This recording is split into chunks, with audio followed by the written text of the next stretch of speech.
Zdravím vás, vítajte pri mojom filmovom mrazáku, alebo pri mojom obyčajnom mrazáku, kde si mrazím aj filmy.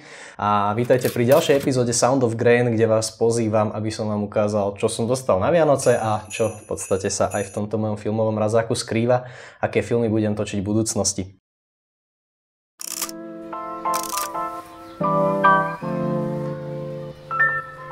Mám pocit, že takáto epizóda je už taká nejaká povinná jazda pre kanály tohto typu, ale keďže môj kanál ešte len začína a má neuveriteľných 3 odoberateľov, tak nechcem to veľmi naťahovať, pretože ak by som si niekoho z nich pohneval, tak by som stratil 30% publika, čo je, myslím si, pre YouTubeový kanál častokrát katastrofálne, takže len veľmi opatrne. A tým by som chcel aj vyzvať vás všetkých 3 mojich krásnych odoberateľov, pokiaľ ste dostali niečo na Vianoce, čo podporuje vaše hobby, tak budem veľmi rád, ak mi to zazdielate dole v komentároch a napíšete mi, že či vás teda v tých vašich hobby podporujú, alebo či vám hovoria poznámky typu z toho nič nebude, stojí to veľa peňazí, neukazuj sa s tým pred tvojím šéfom, lebo si povie, že máš veľa peňazí na debiliny a tým pádom ti zníži plat. Takže skúste mi povedať, ako je to u vás. Dúfam, že takto to není. U nás tieto Vianoce sme vymysleli takú novinku, ktorá je, myslím si, úžasná. Je to Tajný Santa, ktorý sa robí tak, že vyťahneme si teda lístok a kupujeme darček iba jednej osobe. Som veľmi vďačný, pretože konečne moja úroveň stresu, čo mám takto pred Vianocami, klesla na úroveň zhruba, kde bola naposledy, keď som mal asi 6 rokov. Takže kúpil som iba jeden darček a nemusel som sa až tak veľmi strachovať alebo teda stresovať. Ale druhá stránka veci bola aj to, že som pod stromčekom našiel tým pádom iba jeden darček. Začal som úplne spokojný, pretože aspoň toto video nebude až také dlhé. Aj keď nakoniec tých darčekov bolo trošku viac, ale o tom neskôr. Tento darček mi dala moja drahá polovička, pretože nejakým zásadným zásahom osudu som si ja vyťahol ju ako tajného Santu a ona mňa. Aj keď teda nepodvádzali sme, tak sa to proste stalo. A keďže ona vie, akú ja mám vášeň, tak ona pre mňa pripravila takýto úžasný dar a darovala mi tento krásny Cinestill Tungsten Balanced 800 film. Je to film, ktorý má ISO 800 a keďže je Tungsten Balanced, to znamená, že je balancovaný na to, aby sa s ním dalo fotiť pri nočnom osvetlení alebo teda pri umelom osvetlení a nie pri slnečnom svite.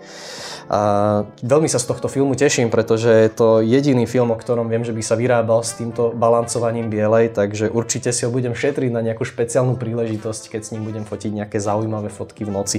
Ešte mi ho dala aj takto krásne zabalený. A teda okrem rodinných darčekov, ktoré sme mali v rámci našej rodiny, sme si povedali, že určite si dáme nejaké darčeky aj pomedzi to jeden druhému my dvaja. Takže moja drahá teda nemusela dlho pátrať a vymyslela, že mi kúpi ďalší film a je ním tento takýto iba jednoducho zabalený Porta 400 filmík. Je to tiež film od Kodaku s ISO 400 a je špecificky tým, že tieto porty majú také ako keby až pastelové farby, takže je to taký naozaj profi film na denné fotenie s ISO 400, takže dobre variabilný, dá sa s ním fotiť aj keď je trošku tmavšie, aj keď je trošku svetlejšie, takže úžasný dar a tiež sa veľmi teším, čo z toho vyprodukujem.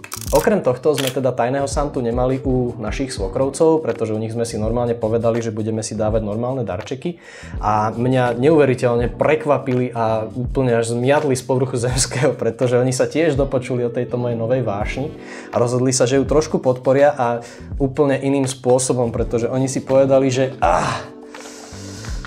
keď chcem fotiť film, takže nech ho fotím veľa, tak som od nich dostal proste strašne veľké množstvo filmov Kodak Gold 200, čo je perfektný film, je to v podstate Gold ako zlatý štandard a ešte Gold aj znamená, že on je do takého v podstate zlatovastého svetla, do takého viacej žltého. Není to nejaká portra alebo také niečo, ale je to perfektné, že mám toľko veľa tých filmov a môžem naozaj s nimi fotiť.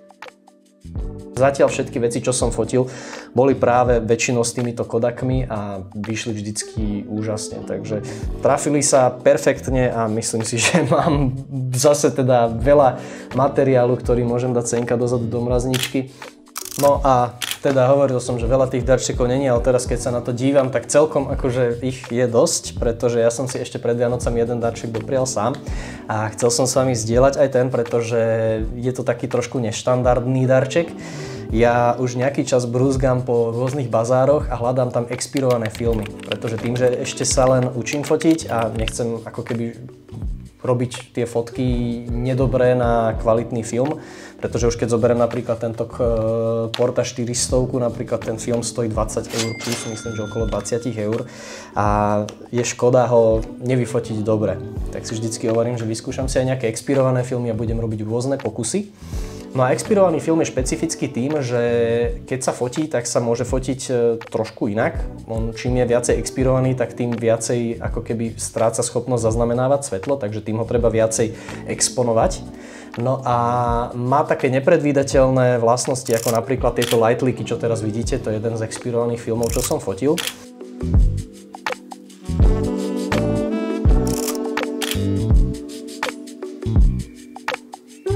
Alebo dosť výrazné zrno. Takže je to taká mačka vo vreci, je to taký film, ktorý neviete, čo z neho vlastne vyjde.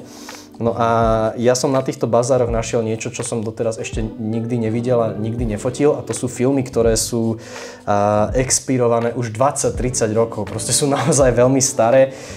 Je to takáto séria filmov. Našiel som ich, jeden pán ich predával všetky dohromady, dokonca mi dal veľmi dobrú cenu na ne.